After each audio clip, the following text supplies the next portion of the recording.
প্রধান সড়কে bike ride মানেই এক্সট্রা দায়িত্বশীলতা বা এক্সট্রা কেয়ারফুল থাকা জরুরি। গ্রামের রাস্তায় বা সাধারণ সড়কে বাইক রাইড করার সময় আমরা যতটা সচেতন থাকি তার থেকে অনেক বেশি সচেতন থাকা জরুরি আমাদের যখন আমরা হাইওয়েতে বাইক রাইড করব। তার কারণ হচ্ছে হাইওয়েতে গাড়ির গতি থাকে অনেক বেশি। সো আপনি যদি স্লোলি রাইড করেন তো সেক্ষেত্রে অ্যাক্সিডেন্ট হওয়ার সম্ভাবনা থাকে। এজন্য গতি মেনটেন করে আপনাকে বাইক রাইড করতে হবে। আর হাইওয়েতে বাইক রাইডিংয়ের সময় যেসব বিষয়ে সতর্ক থাকা জরুরি তার মধ্যে থেকে প্রথমত যেটা আমি বলবো সেটা হলো যে বাইক রাইডিংয়ের সময় অবশ্যই হেলমেট ব্যবহার করতে হবে।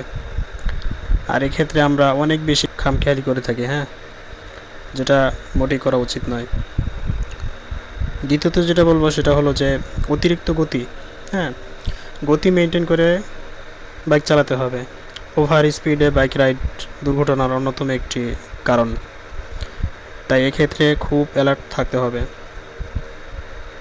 আর 3 নম্বরে যেটা বলবো সেটা হলো যে হেডলাইট ও ইন্ডিকেটর ইউজ করতে হবে।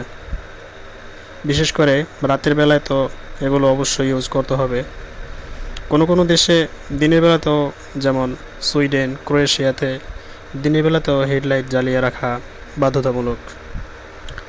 এমনিভাবে ইউরোপের অনেক দেশেই এই নিয়ম প্রচলিত আছে, কারণ দিনের বেলা হেডলাইট জ্বালিয়ে রাখলে অন্যান্য চালক ও পথচারীদের চোখে গাড়িটি সহজে ধরা পড়ে, যা দুর্ঘটনা কমাতে সাহায্য করে।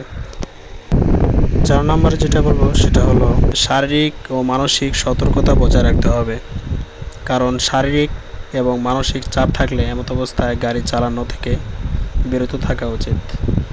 অ্যাক্সিডেন্ট করার অন্যতম একটি কারণ এটিও।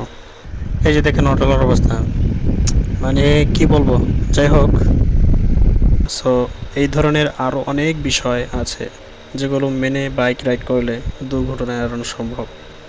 সর্বশেষ যে কথাটা বলবো সেটা হলো যে আপনার সতর্কতাই নিরাপত্তার প্রথম ধাপ। জীবনকে ভালোবাসুন, সড়ক নিরাপদ রাখুন। তো আজকের ভিডিও এই পর্যন্তই। ভিডিওটি ভালো লেগে থাকলে লাইক করে দেবেন। যারা ফেসবুক থেকে দেখছেন ফেসবুক পেজটি ফলো করে দেবেন, এবং যারা ইউটিউব থেকে দেখছেন ইউটিউব চ্যানেলটি সাবস্ক্রাইব করে পাশে থাকা বেল আইকন বাটনটি অন করে রাখবেন, যাতে করে পরবর্তী ভিডিওর নোটিফিকেশন পেয়ে যান। সো এই পর্যন্তই আজকের ভিডিও। আল্লাহ হাফেজ, ভালো থাকবেন সবাই। আসসালামু আলাইকুম।